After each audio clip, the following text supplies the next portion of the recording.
And I just turned around and I hauled ass out of there. I was done. I wasn't dealing with that. The hypocrisy of the cult is one of the things that turned me away the quickest. When I turned my headlights on, it turned and looked at us, and one of the things I remember the most were the eyes were glowing red. I see an orb of light. It is just circling these steps like it is waiting for me. And he begins to tell them that he saw a UFO. They're basically like, what are you talking about? That's 7 foot up on a tree, peeking around it, and that's where I saw the top of the muzzle, nose, and the eyes. As soon as I made eye contact with this thing, it felt like death. Welcome back to Tinfoil Tales. I'm joined with my guest, Lora. Thanks for coming on here and talking with me. Thank you. I'm really looking forward to our conversation. Would you like to let the audience know a little bit about yourself before we dive into it? Sure. I have such a unique background. I am a former corporate attorney. I left the practice of law and started channeling. And I'm a betrayal recovery expert. I went through a pretty horrific infidelity with my husband. Going through that experience cracked me open in so many different ways. But I think in the most profound way is it really connected me to what I call them the Librarians. And it's the group of spirit guides that I channel.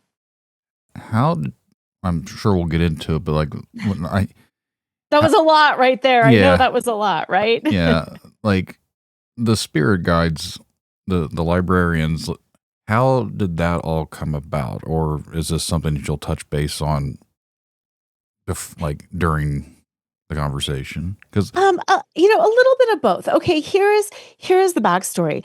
I met my husband the first day of law school. And when I met him, I heard this voice in my head very clearly say, that's the man you're going to marry. And I thought, well, that's really, really weird because I'm engaged and he's actually married and I have no interest in that. And that's weird that was such a strong voice in my head. That was not my own voice. That was not my own thought. That was almost like an external voice whispering in my head. And I thought, well, that's really weird. Fast forward a year, I had broken up with my fiance. He was getting a divorce. We were still friends. Fast forward 3 more years, we're dating and we do get married. And I think, well, that's really interesting. Several other times in my life, I would hear that same voice in my head and I would listen to it because it always sounded right on, but I didn't know where it came from. When I first walked away from practicing law, I started indulging myself in all of the weird paranormal spirituality world. That had always been the place where I was the most excited, the most attracted.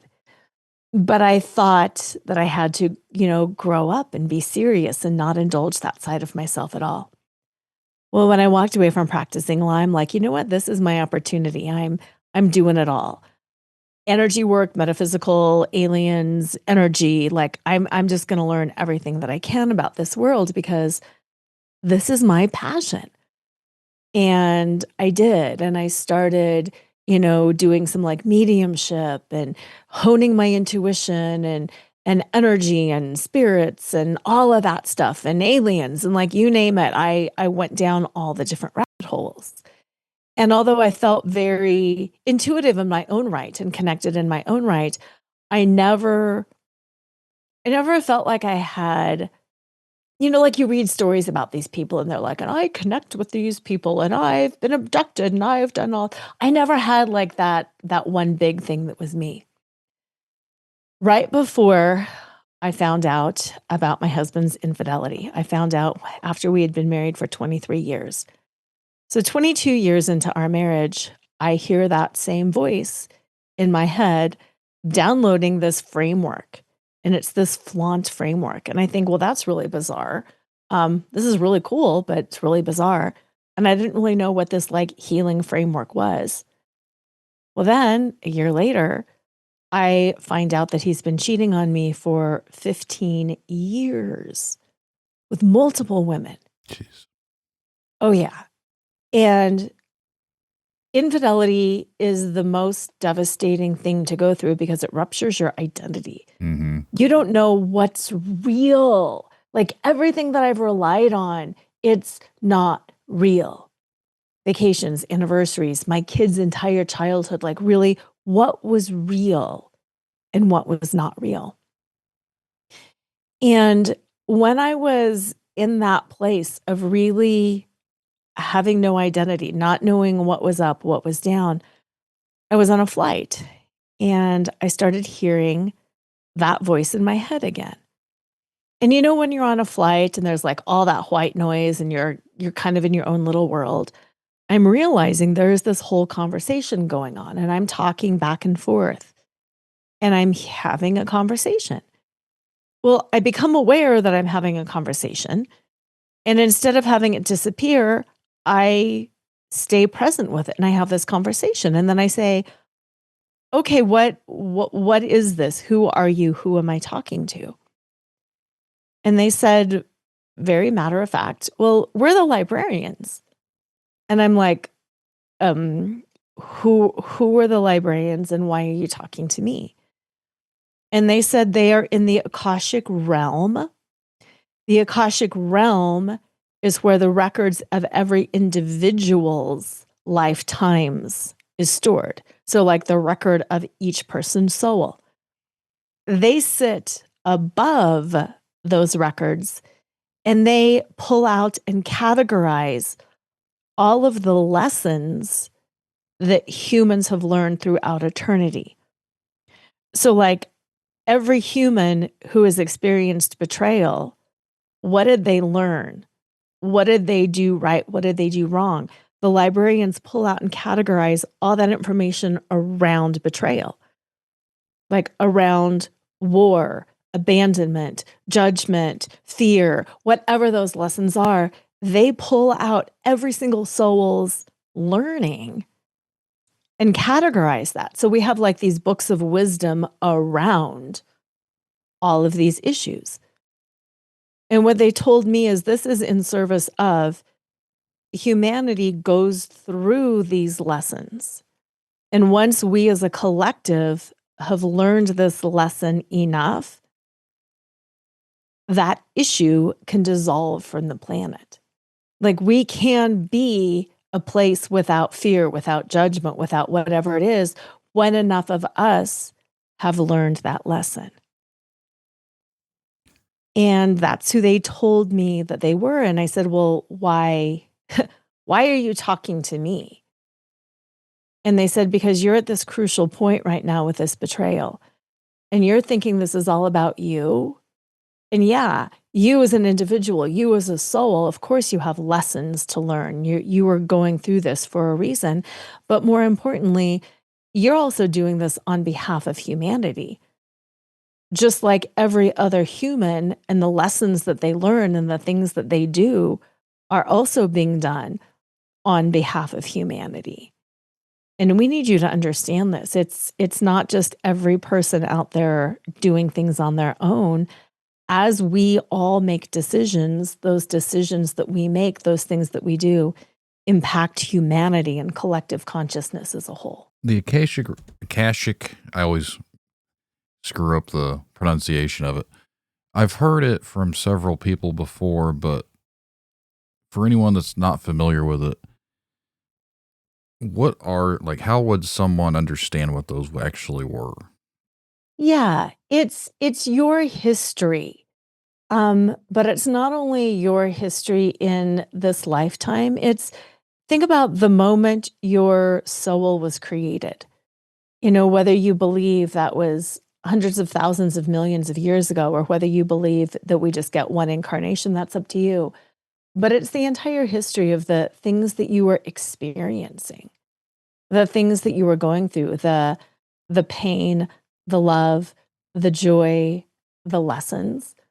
I mean, even just think about yourself, you know, as a 2-year-old when you're learning how to separate from your parents. Depending on the kind of parents that you have, are you learning conditional love or unconditional love? Growing up, peer pressure, heartbreak, like mistakes that we make. These are all of the things that are stored in the record of our soul. So we can evolve, so we can learn, so we can elevate, so we can become that higher level of consciousness. And the records of who we are and what we have been through are there for us to access and learn from at any time. But we tend to forget. We tend to think that we're just these lowly humans on a planet out here struggling on our own. We forget that there's many different dimensions. There's many different beings who are out there. There's many different layers of reality. And when we can tap into those Akashic records, it opens up that multidimensionality and brings it home to us. So ideally, we make better choices and we do a better job in our lifetime because we become a multidimensional being instead of just this 3D human struggling out there on their own. This is where I start to wonder about things because there are other beings, there's other realities that we live in, so, or that live amongst us, I should say. Yes. That for how we are here, I know you don't have the direct answer. I don't think anyone has a like definitive answer, but like in your interpretation, what is the like? Why are we here in this sense when other beings are able to do things that we can't? So how did we get to the point where we're at now in this realm? Right, right. And you're right. There's so many different theories around that. How I see it, how I feel is all beings in every realm. We are all the same at a soul spark level, whatever you want to call it. I call it the soul, but we have different incarnations. We can incarnate on different planets in different realities. Any of us can. We choose to come to different realities, to different places in time for different reasons. And like I was in Egypt last year on a really big pilgrimage. And what I was really working on that is why are we here? Why, if we are celestial beings by nature, why have we chosen to limit ourselves to this planet? And what I get a lot is there's almost the game around it. I am going to go here and I am going to try to break free. I'm going to go here and I'm going to learn. I'm going to go here and I'm going to experience these different things in service of, again, the elevation of everybody, every being on every different level. Because if you think about multidimensionality, we have from the high to the low, and we have beings that have to anchor in every dimension. So if we're incarnating multiple times, we can incarnate up and down that spectrum because we're all holding different frequencies. We're all choosing to experience those different frequencies, those different realities. Because when we do, we know more, we understand more, and we become multidimensional ourselves. And that's how I feel like why we are doing it in service of that full connection, that full multidimensionality, and being able to know every perspective from a personal level. I think for me, and this is just me spitballing here, when it comes to like the alternate realities and different things, I was actually having this discussion today, and this is not to derail what you're saying, but we have, like, I work with a couple different people, and we were talking about how there's almost, it seems that we are in almost a simulated reality to an extent. And Very much. there are things that we've noticed that are different. Some people call the Mandela effect, but we were talking today about how we remember specific things that apparently weren't true, but for some reason or not, we all have a group memory of specific things like the cornucopia on the Fruit of the Loom logo or just things like that. Hmm. Does this have any sort of play into some of the things like what you've looked into and you've experienced, why we would have different memories that are no longer true here? Is that something that to where like the reality we were from at one point is now morphed into the one we are currently all in?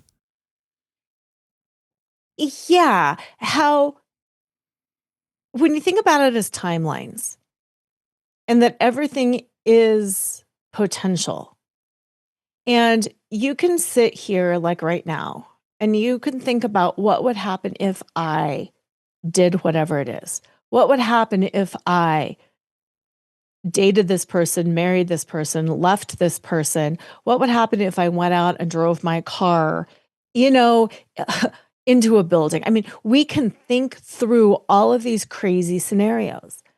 And as we're thinking through these crazy scenarios, we're creating a bit of a timeline.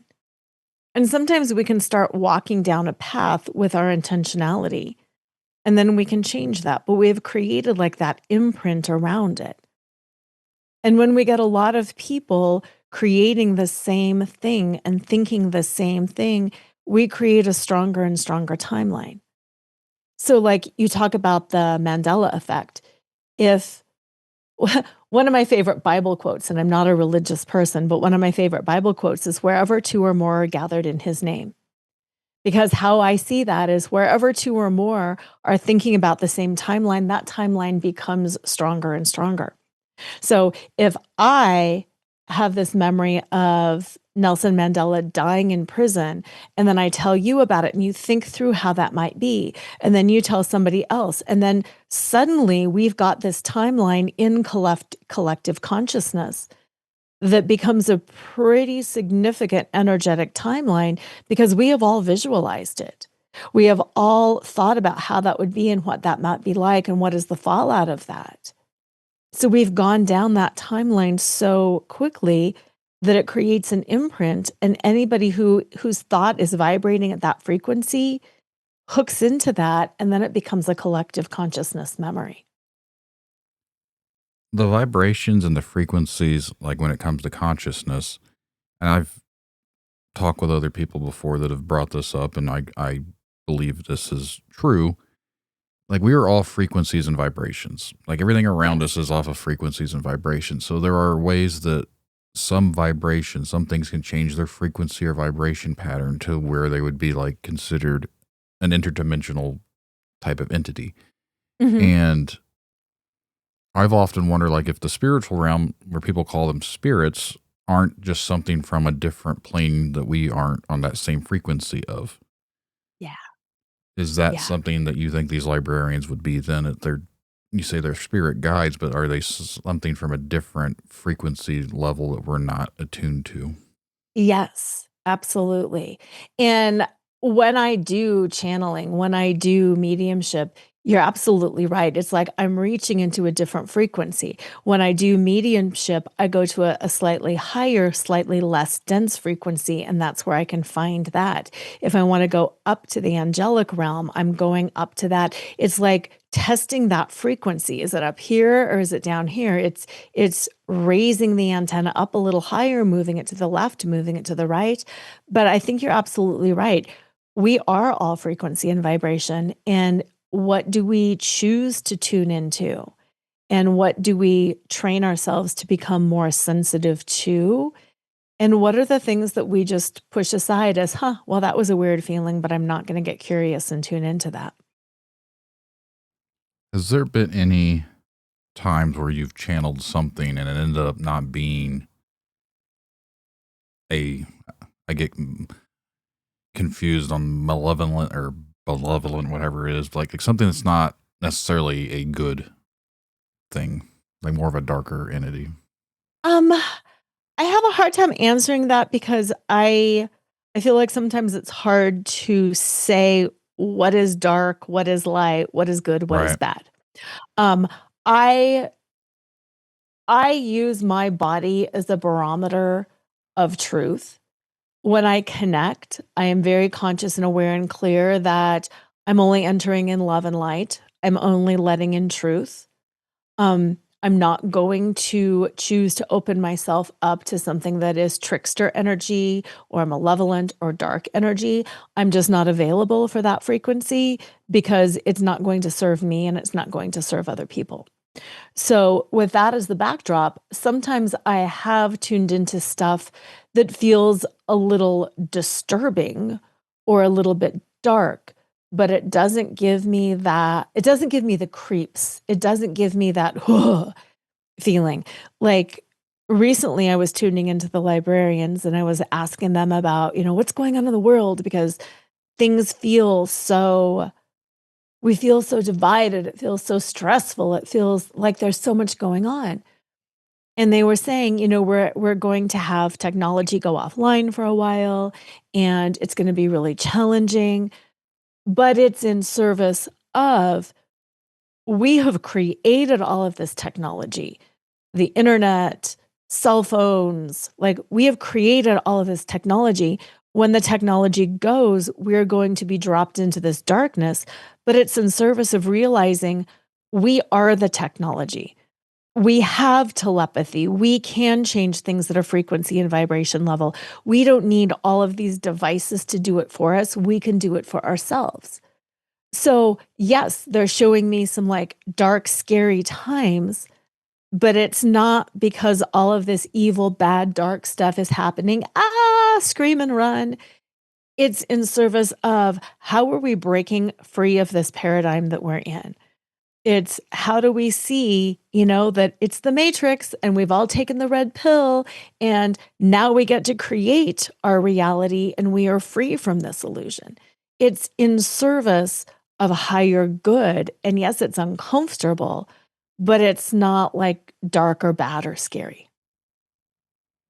I know some people, more or less the religious types, they think when you're doing this, and I've actually been I had an off-air conversation with someone that's really big in the podcasting world, and they're very religious, and anything like even yoga, meditation, channeling, that's all acts of devil stuff. And I don't necessarily see it that way.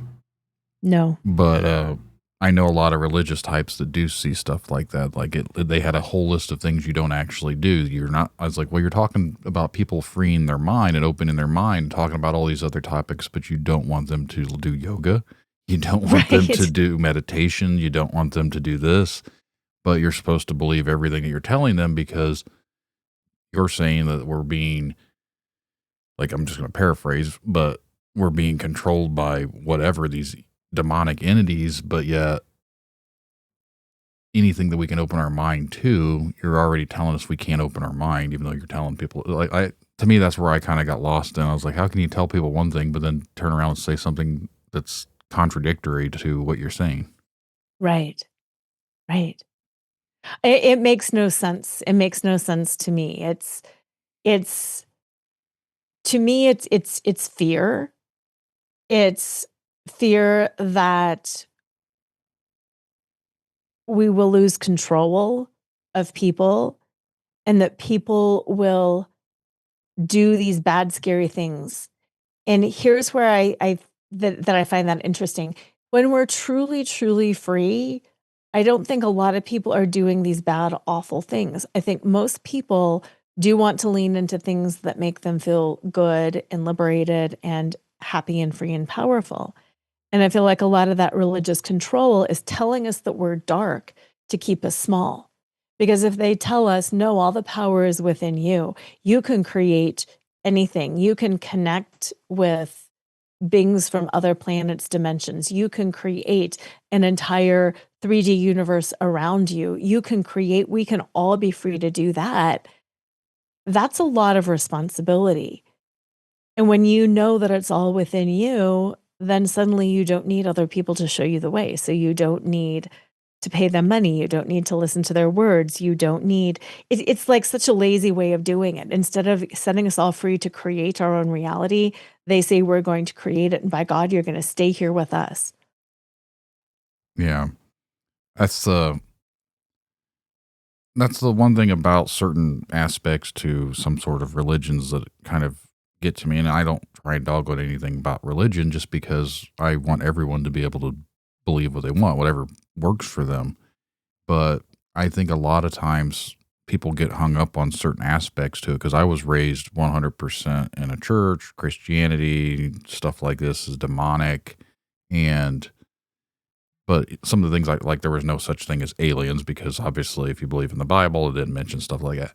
But it mentions spirits and it Mhm. mentions other things, and it's just how people interpret it. So Yeah. there's a lot of interpretation when it comes to this stuff. And I've talked to someone before that claims that they used to be a demon.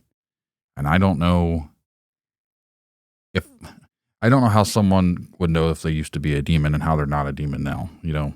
To me, Right. that's a questionable, but regardless, they were able to do, it's almost like channeling, like what you're talking about, but they were able to bring in these other entities so that like they were no longer good or bad. They're just what they are. So there's no Mhm. like what we would consider something evil. It is not evil per se because it is just how it is. And our Right. interpretation of things of good and evil is just a human way of seeing it. These things are just always what they are. Yeah. Yeah. And grounding that, like in human action, grounding that. I said earlier I went through this horrible infidelity experience. My husband cheated for 15 years with 5 women. Like, there's nothing good about that. During that time, he was in intense pain.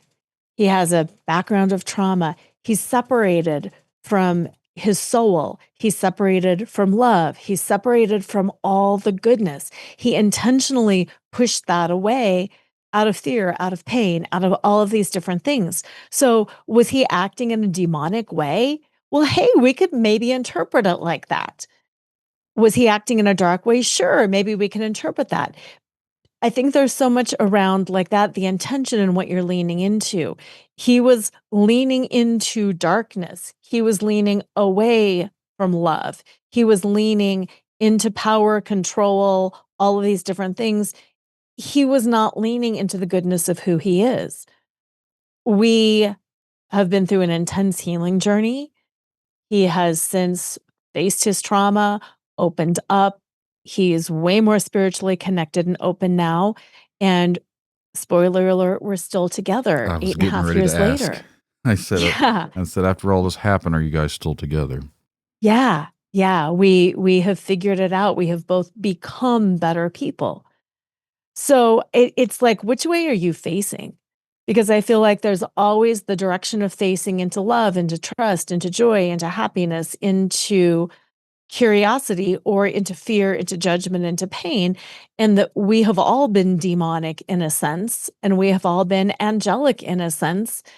And in a way, it's all the same. It's just which way are we facing, if that makes any sense. I had a question, and how does someone that has gone through this, I've actually gone through something similar, but how does someone go, like you find out that the person you're with did stuff like this and it breaks your trust, it breaks everything that you thought about.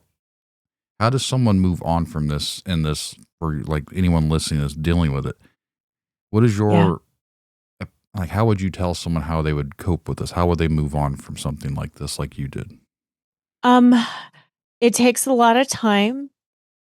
I would tell people they have to feel their feelings, especially the really uncomfortable ones, but also to remember the higher perspective. This is not just about you and that person. What is the higher perspective around this? Because when we can let go of that judgment that this was bad, that I am a victim, that he is a perpetrator, none of that is true. We are creating our reality. This is this holographic universe. Why did you create this?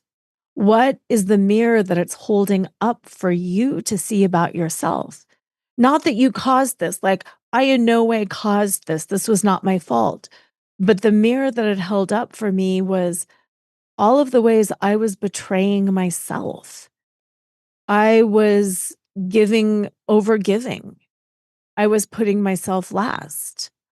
I was betraying myself, and it took somebody else betraying me to hold up that mirror and realize, whoa, here's some things I need to shift in the way I think, in the way I believe, and I need to create a different reality because I am not happy in this reality. So everyone listening has the opportunity to find.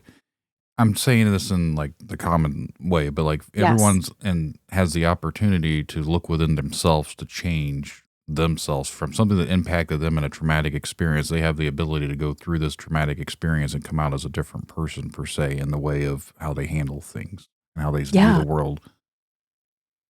Yeah. Yeah, because when you talk about, frequency and vibration, what could this have done to me? What could this have done to you? Is this going to make you bitter and hateful? Is this going to make you filled with resentment? Is this going to make you into the kind of person who tells the same negative story over and over and over again? Or is this going to teach you how to transmute energy? Is this going to teach you about alchemy? Is this going to teach you about rising and joy and finding that internal happiness? Because you can choose whatever you want. If you want to choose to be a bitter victim, do it. And if you want to choose alchemy and transformation and real deep joy, choose that too. I'm reading through your email and you authored a book. Mm-hmm. And is there anything in there you would like to cover while we continue to talk? Because I know it says you deal with a lot of like spiritual stuff and you help people through their trauma. Yeah. And when you're dealing with stuff like this, I know a lot of people have different sorts of trauma. Mm-hmm. And I'll just blatantly ask this one. Have you ever dealt with someone that's claimed to have trauma when it involves like an ET encounter or anything that's not Yes. Okay. Because I've Yeah. talked to people before and they don't know who to talk to when it comes to stuff like this because they don't want to go to a therapist because they think, well, someone's going to think they're Call me crazy. crazy. Yeah. So there's a Yeah. lot of people that listen to the show that have seen things or have experienced things, and I don't talk to every single one. And some people have messaged me, but they don't want to come on a show because they don't want to be labeled as crazy. And I understand that. So Mm-hmm. for people like that, what would you recommend? Yeah. Finding that safe person to talk to really does matter. If you feel like you're going to be judged by a therapist, don't, because you're not crazy. I mean, that's the thing. You're just tuning into different levels of reality that other people can't see. And I know the listeners get this, but it's like a dog whistle. We can't hear the dog whistle, but it doesn't mean that the whistle isn't there. And I think that's the first most important place is being validated and dealing with what you can control and what you can't control. Because whether it's a human or some type of entity that you can't see or that other people don't believe in, how do you manage that fear, that loss of control, that violation? And there's so much to say. I feel like we could probably talk 2 hours on managing that. But it's equal parts how to flow that trauma and that shock out of your body. Because you know how it feels when something happens and you get like that electrical charge in your body? It's how to allow that to dissipate, how to move that frequency out of the tissues, the cells of your own body, so you can make peace with that, so you can be present on this planet at this time and still find that safety. How can you anchor in that safety in your physical environment? But then also, what can you do internally? How can you shield? How can you cut cords? How can you create boundaries around yourself? And how can you make boundaries that are honored is kind of the wrong word, but boundaries that are honored on all levels of reality?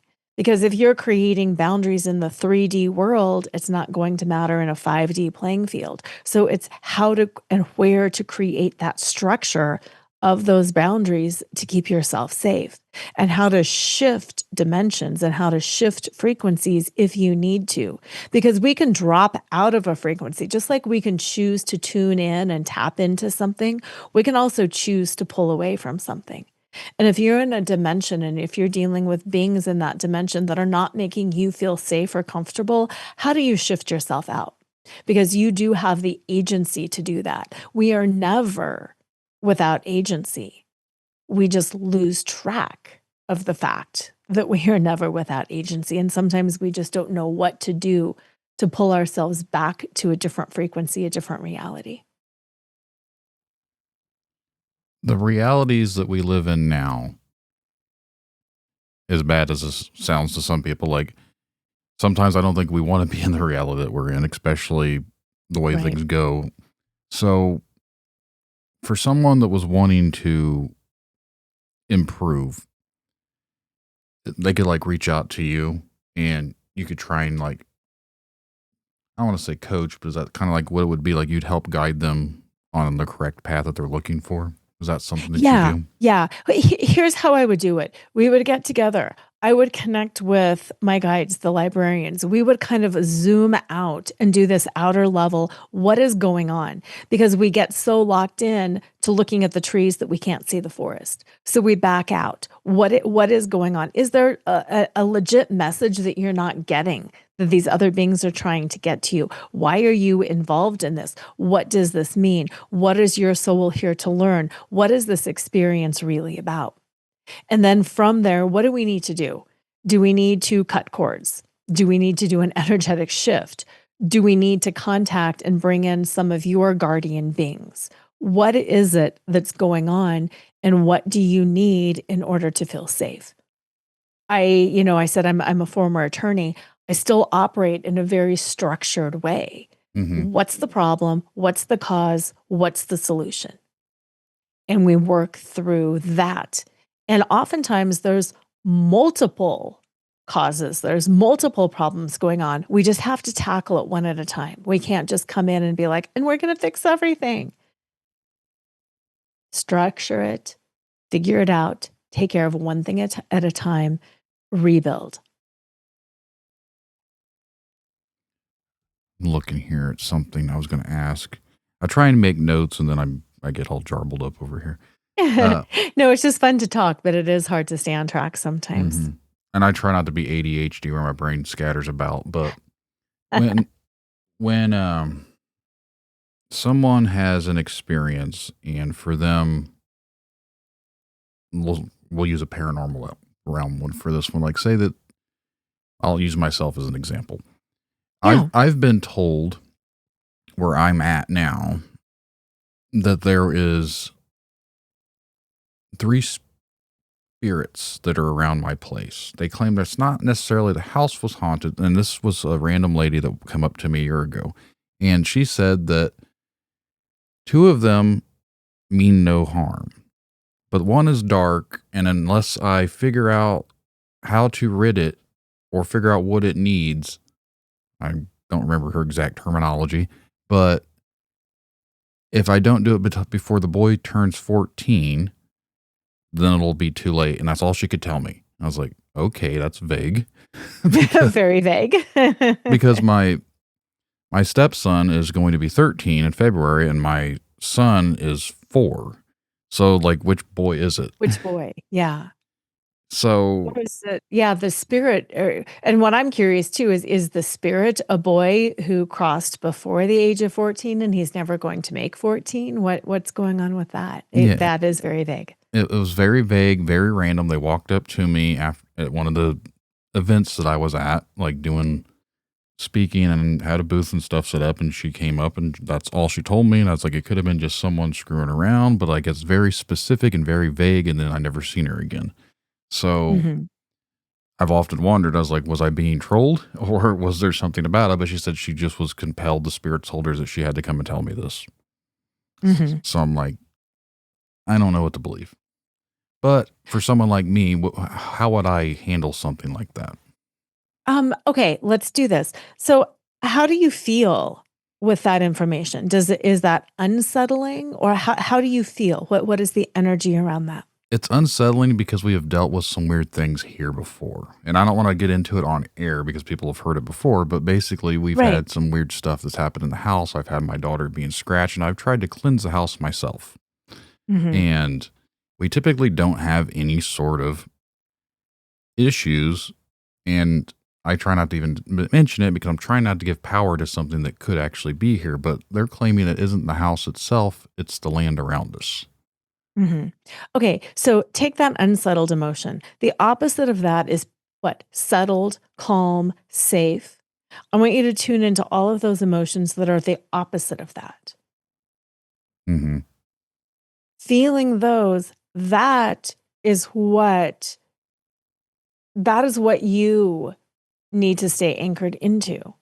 Because if there is an entity there, what they are feeding into is that unsettled, that I don't know what to do. That is this or is this not true? I need to figure it out. A high level of uncertainty, a high level of confusion. When you think about the energy around that, it's a slight, excuse me, spinning of like, I need to figure this out. I need to figure this out. Time is running out. Somebody might be 14. Somebody else is going to be 14. What is it? And it creates this anxiety, this spin. So reversing whatever the emotions are that come up is where you have power over that entity, if indeed there is an entity there. If you have calm assurance, if you have all the time in the world to figure it out, you're not going to be feeding that entity, because like attracts like.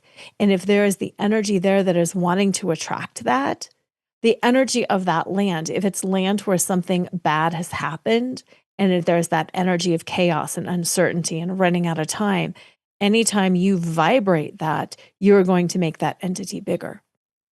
So by vibrating the opposite of that, that's where you have the neutralizing effect. I hate to say control over, but it's a complete neutralization of that energy by bringing in the exact opposite of what it brings up in you.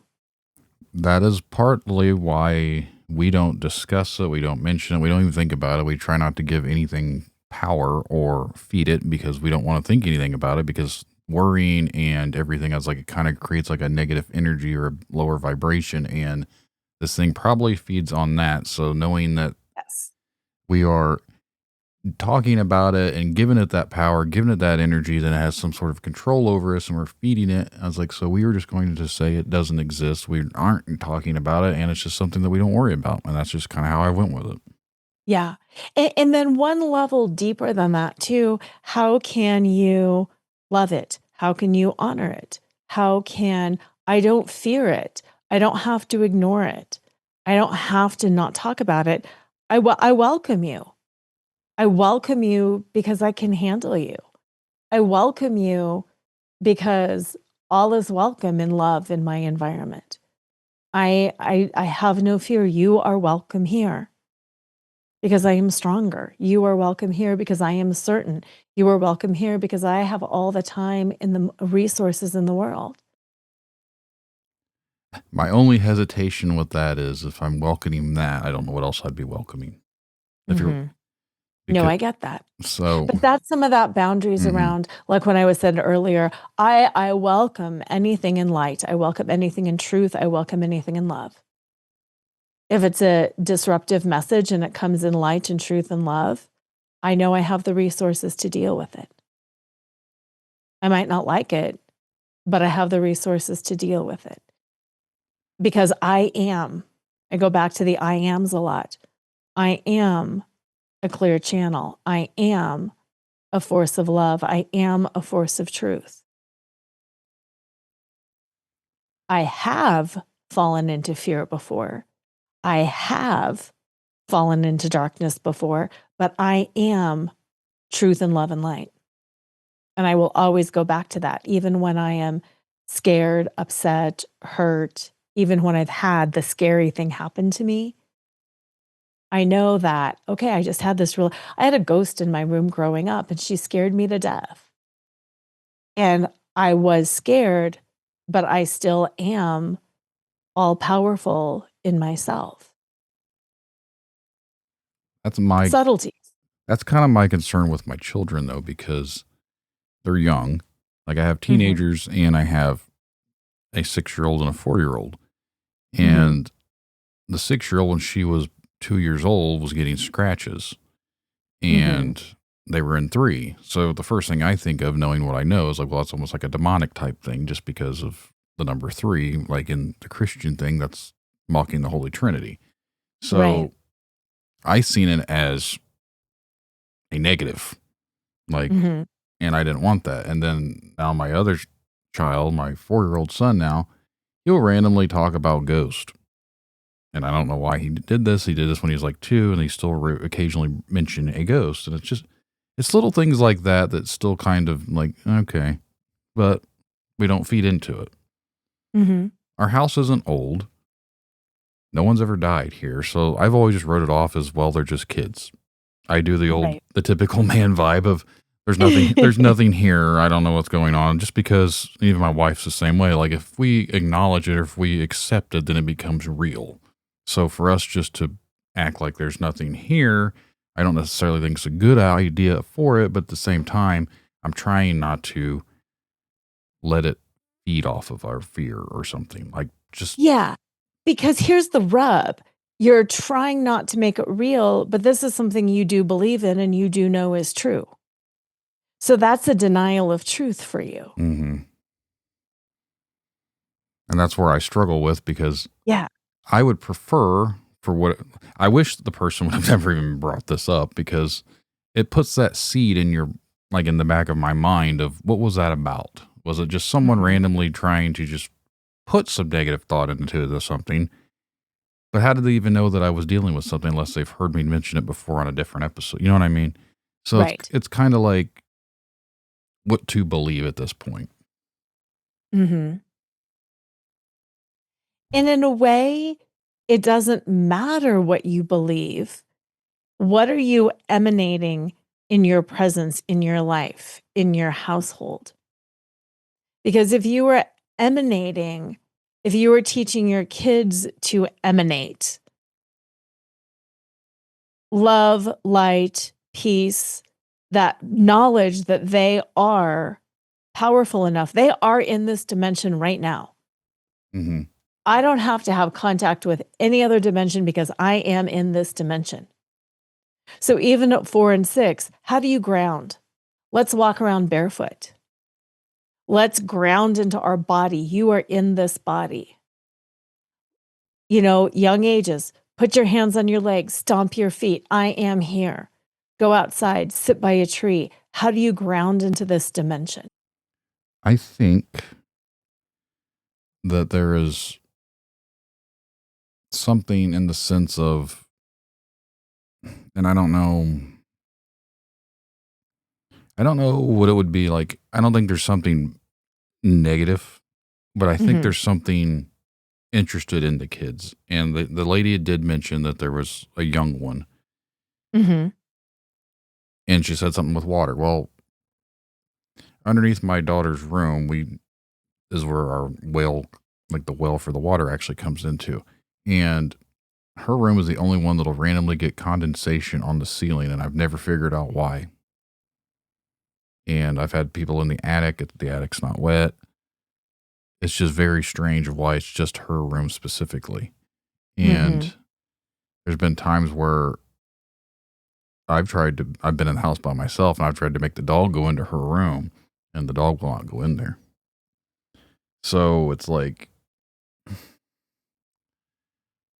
you get I that, feel you get like an overprotective mindset sometimes if you think there's something messing with your children. Mhm. And here's what I'm picking up around that. You may be older in years, but she is very wise. And I feel like she is playing with some of the spirits in there. I feel like she is connected to the water.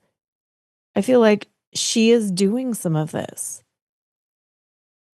And instead of protecting her, what are the ways that you can encourage her to protect herself? She doesn't To- even mention anything about it anymore. Mhm. So She's probably at peace with it because I feel like she is commanding water. I feel like she is the one that is moving that around. it's a possibility, because we've never had any issues till we moved in here. And Mhm. we've only been here a few years. So before that, we lived in a house that was over 100 and something years old. So I had totally expected there to be weird stuff going on there, and there was nothing. Yeah. I pick up more elemental energy around her. Like the fairy, the gnome. I pick up more of that kind of playful energy around her. Mm-hmm. Which is on par because I've kind of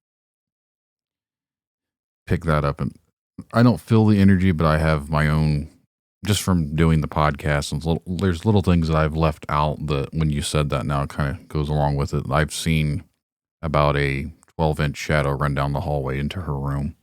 Yeah. And I've chased it in there, and we've had silverware that come up missing, and now I have a whole bunch of spoons that I have no idea where they've came from. So they're just random little things that all lead back to fae stuff. And I've even told my wife that before. I think it's fairy stuff, like tricksters. Yeah. And that's speak to it. When I was little, we had a little girl die from leukemia in the house that we bought, and she passed away from leukemia. We moved in. I kept seeing this little girl in a white nightgown running around, but I didn't ever want to say anything because I didn't want to be weird. And then one day my mom called up the stairs, "Laura, what are you doing out of bed?" And I wasn't out of bed. And I was like, "Why?" And she's like, "Because I saw you run across the hall." And I just burst into tears because then I knew it was true. I knew what I was seeing was true. And what my mom and I ended up doing, she let it. She was very wise this way. She talked to the little girl and she's like, "You have died and your family has moved. And you are welcome to stay here with us." And like my mom said, "I hear there's supposed to be a light that you can go into. I can help you find your family. You can go into that light or you can stay here with us. But I need you to know you are not embodied anymore. You are not a human. You have crossed over." And after that conversation, we never saw that little girl again. And I think similar with some of the elementals, with some of the energies that are in your house, how can you have conversations? Teach your daughter to have some conversations. Welcome, spirit of water. Welcome, fairies. Are you here to play?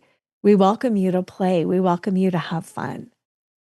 If you have any bad intentions, nope, you have to go home. You have to leave. Just like you would say with another child who comes in, "No, you're not welcome here." That's not the kind of attitude that we have here. And that's that kind of boundaries that I'm talking about. Sometimes we can be really clear. No, nobody with that attitude is coming into my house. I don't tolerate that. I don't have people smoke in my house. People cannot smoke in my house. End of story. It's not even a question. I'm not having somebody smoke in my house. That's a very clear boundary and I know it. And if need be, I communicate it. We all have boundaries like that. But when it comes to different realms, we still have boundaries. This is my home. You can come play. If you're keeping my kids up at night, you need to leave. If you're interrupting their schoolwork, if you're disturbing their mental health and their well-being, you need to leave. When I first started channeling, I kept having all of these entities come to me when I was in the shower because my defenses are down, water attracts it. And even at one point, my brother-in-law has passed away and he came in the shower and I was like, "Oh my God, everybody out of here." Like, no, you cannot see me and talk to me while I'm in the shower. And it was funny because my brother-in-law is like, "You realize I don't care." And I'm like, "That's not the point. I care. My shower is my time for me to process. All of you cannot come see me in the shower. No, you can wait for me afterwards and we can all talk then." And I had to be very clear about that. And then sure enough, like I will still open the bathroom door sometimes and be like, "Oh, look, there's a suicide here. Okay, what do we need to talk to you about?" Or, "Oh, great, somebody is here. What do we need to process?" But we're not doing it in the shower because that's my time. Their version of time would be different from our version of time, though, too. Absolutely. But you're playing in my realm. Mm-hmm. This is my realm. This is your realm. This is your daughter and son's realm. They are here now. You can get visitors from outer space, from other dimensions. But if they're coming to my realm, they get to play by my rules. If I go to your realm, I'll play by your rules. But when you're in my realm, we're doing it my way. We're almost at an hour. So before we go any further, I would like for you to talk a little bit about your book. Absolutely. I actually have 2 books. Okay. I think the book that's most relevant is Flaunt. Drop your cover and reveal your smart, sexy, and spiritual self. And what I really love about this book is, we talk about like multidimensionality, but we're also very diverse as people. Mm-hmm. And I felt like as a lawyer, I was typecast. I have to be very smart. I have to be very plain. Well, you know what? In reality, I actually also dance burlesque. I can be really darn sexy. And guess what? I also channel. I can be really spiritual. And the book takes you through a lot of exercises and stories on how to tap into all facets of who you are. And then I think most importantly, how to integrate and live all facets of who you are. So you don't feel crazy. So you can just actually talk to people. You know what? Yeah, I'm into this whole UFO thing, and here's the experience that I've had. And let go of that judgment piece and really live fully. What is the other book that you have? My other book is called It's Not Burnout, It's Betrayal: 5 Tools to Fuel Up and Thrive. What I learned from my whole betrayal experience is we experience so much betrayal. Like COVID could be a betrayal. Mm-hmm. Having somebody tell you they don't believe that you were just abducted by aliens can feel like a betrayal. Like living on this planet where people don't see and feel the same things, that can feel like a betrayal. And a betrayal is just a set of broken expectations that rupture your identity. And when you identify as something and then all of a sudden those expectations are broken and your view of yourself is ruptured, it's really difficult. And it can cause you to collapse in and to not trust yourself. And this book is really on how to identify betrayal, what is betrayal, how to connect back into your core, and how to live out loud in a way that is authentic to you. And it's a little more geared towards like work. How can you set up boundaries around work, around experiences, and still remain true to yourself? Where can the listeners find your books up? Amazon, I think, is the easiest. My Flaunt book is traditionally published, so you can get that at Barnes & Noble, New World Library, anywhere books are sold. Okay. And you have a website. If anyone wanted, how would they go about that? I guess I should ask. If I someone think wanted the to reach out best to you. way, if you go to Coffee with the Librarians, coffeewiththelibrarians.com, I will send you a free monthly reading from the librarians. At the beginning of every month, I send out like an energy update, and it connects you to the energetics on the planet so you can kind of understand what's going on. On there, you can also set up appointments with me. If you want to set up an appointment, that would be great. We can talk about your experience, help you move through the trauma, help you move through, the stress, the discomfort, set up those healthy boundaries, learn how to invite people into this realm, how to set up boundaries in this realm, and how to stay firmly grounded into who you are. My infidelity specific website is LoraCheadle.com. And you can always go there too. But reach out to me on social, connect. Let's talk about it, because I know how it feels. And I know how it feels to be like, I need help, but I don't know who to talk to about this. And I don't want people rolling their eyes or just giving me platitudes. I need real advice. I think that is something that everyone that has went through something needs to have in their life, is someone they can talk to and someone that can actually understand, because going through a lot of traumatic events and just things that we've all been through one way or the other, and not having anyone to actually talk to about it or they can understand, because you can go and talk to a coworker about it, or you can go and talk to a friend about it. But at the same time, you have to worry about what that person's going to think afterwards. Yeah. Yeah. And also trauma is a really different animal, Mm-hmm. and it impacts our psyches and our brains differently. And if you've really had a traumatic experience, having people say, "Oh, that's too bad, you'll get over it," it just doesn't help. It really doesn't help. You need somebody who is trauma informed, trauma aware to help you work through it, because trauma leaves imprints in the body and the mind that can impact the rest of your life.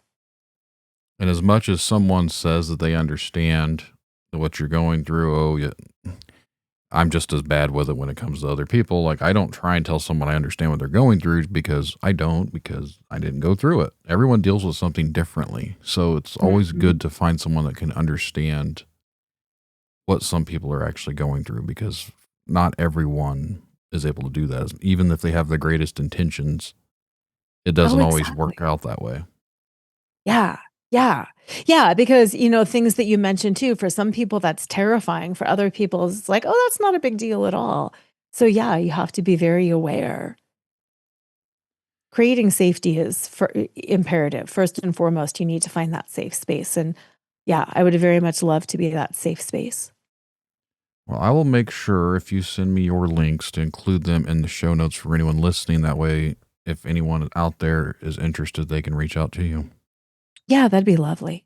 And I can leave links for your book too. Wonderful. Thank you so much.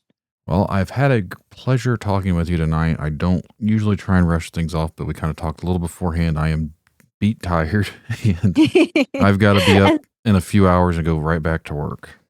wow. Yeah, you've got a lot going on, but I think this was good. I think we covered a lot of good stuff, and thank you. Thank you for hosting this. Not a problem. Definitely appreciate it. And if you'd ever like to come back, just reach out and we can schedule another one. That sounds great. Thank you so much. Thank you. You have a good night. You too. Bye-bye. Bye. If you would like to be a guest on Tinfoil Tales, remember to send an email to tinfoiltalespodcast@gmail.com, or you can also go to tinfoiltales.com and go to the contact section. Just make sure to reach out and get a hold of me, and we will get something scheduled for a future episode. You can also find Tinfoil Tales on Facebook and Instagram. Just look for Tinfoil Tales Podcast. You can reach out to me that way too. Remember to share the show around. Word of mouth is the best way to help the show grow. And just remember, truth comes at cost. Are you willing to pay the price?